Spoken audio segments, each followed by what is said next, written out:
shoulders are my shoulders. And I was made fun of a lot. By the time I got into high school, it was brutal. I couldn't handle it anymore. There was an abandoned house in the neighborhood where I grew up, going to high school, and in the attic there was a rope that hung low enough that you could sit down and wrap it around your neck and not get hurt. So one day I got the kids' attention. They were playing basketball, and got them to come up to the attic, and I sat with the rope around my neck. And I waited. And they found me. And they thought I was dead. And they went to go get my mom. Now the second part of the plan was I was going to run up to the one kid I hated the most because he was brutal. He was terrible. And I was going to kick his ass. Because you don't expect to get your ass kicked by a dead kid. Unfortunately, they got to my mom, she got to me, and she kicked my ass.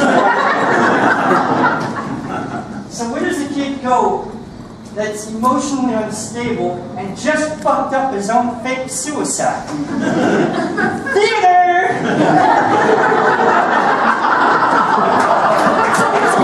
I was terrible. I really was. I was terrible. In high school, you're not expected to be altogether believable. As long as you can memorize your lines and keep growing a beard, you're just a cheap costume effect and one less kid to teach dance moves to. And I always knew I wasn't going to be the lead in the show, and I was okay with that.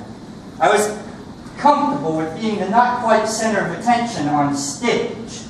In college, I developed a stage name, Tris, which is French for romantic rendezvous, because every time I was on stage, I was a different character you didn't have to remember when you went home. Tris was a one-night stand. You didn't have to care about Brock. Brock didn't matter. Tris mattered. And I had a lot of fun playing these different characters.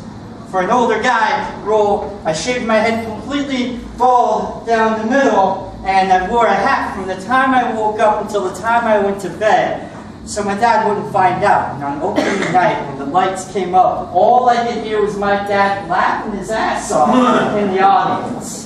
And after the show, he came up and remarked on how lifelike that skull cap looked, and I took my hat off and he laughed his ass off again.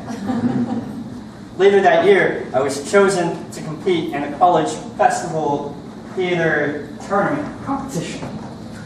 And it was the culmination of everything I had learned from being on stage. Forget who you are and belong.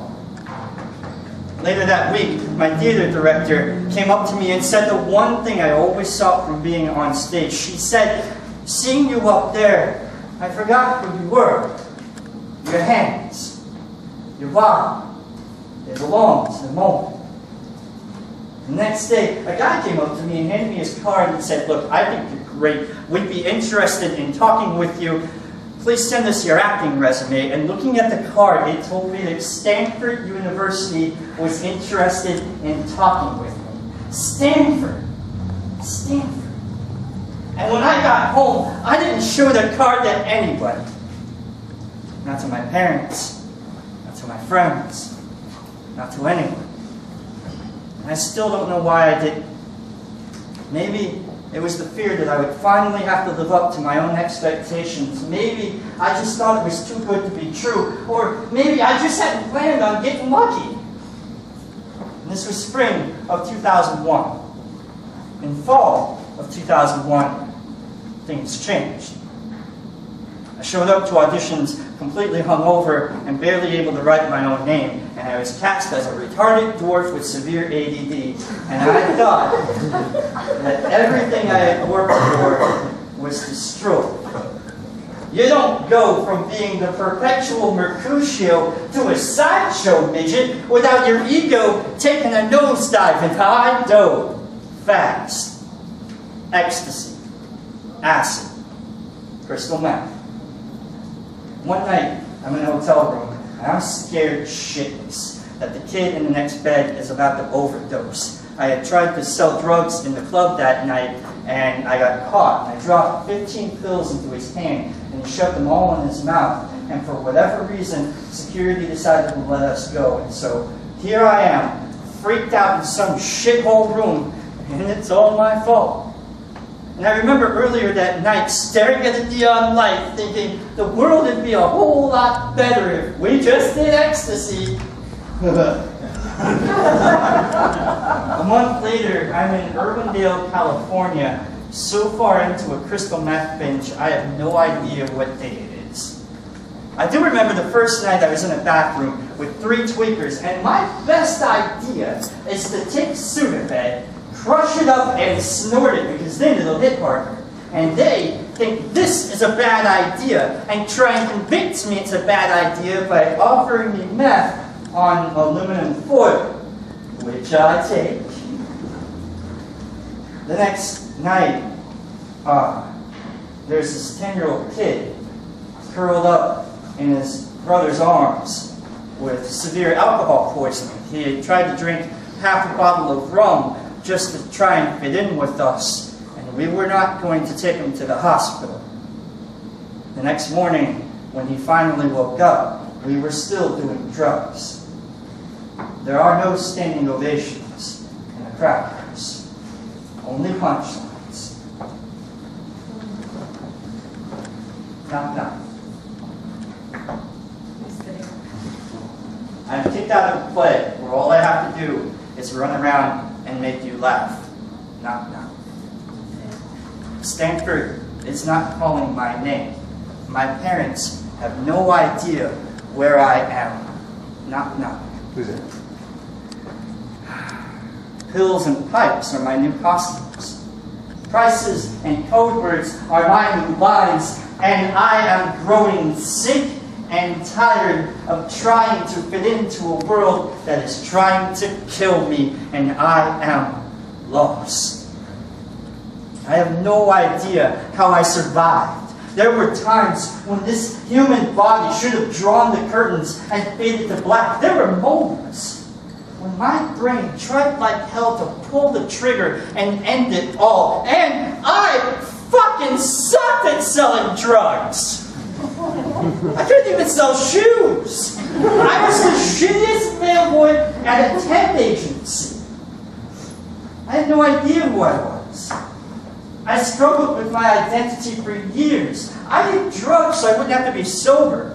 Because being sober meant that I had to be somebody, and all I had left were broken dreams and midnight tragedies and a fucking card I didn't show to anyone.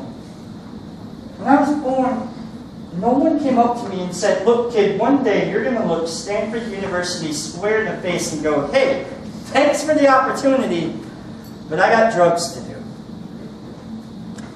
Today, I work in the field of detox, civil protective custody, and treatment. Springtime brings all the cocky college kids too intoxicated to realize that they're driving at twice, 3 times, sometimes 4 times the legal limit for alcohol.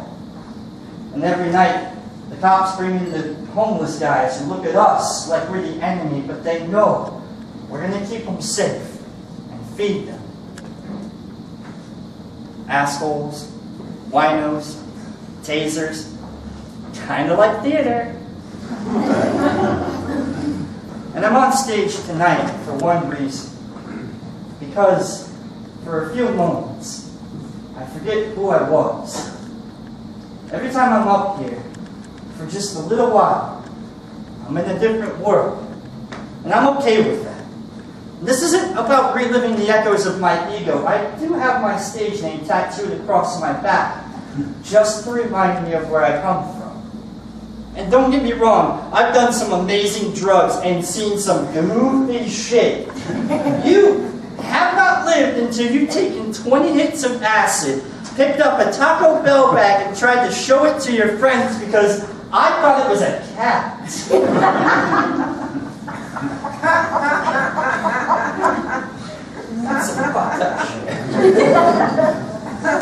And don't get me wrong, I love what I do.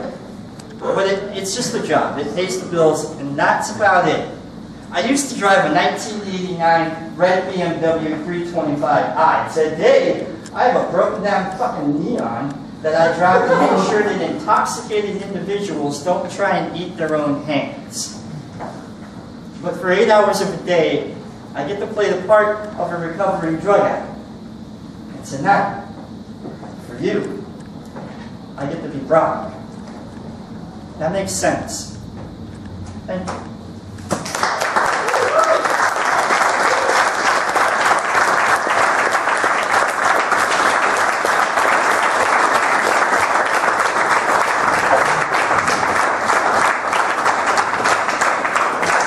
Please welcome back to the stage Miss Samantha Chestnut.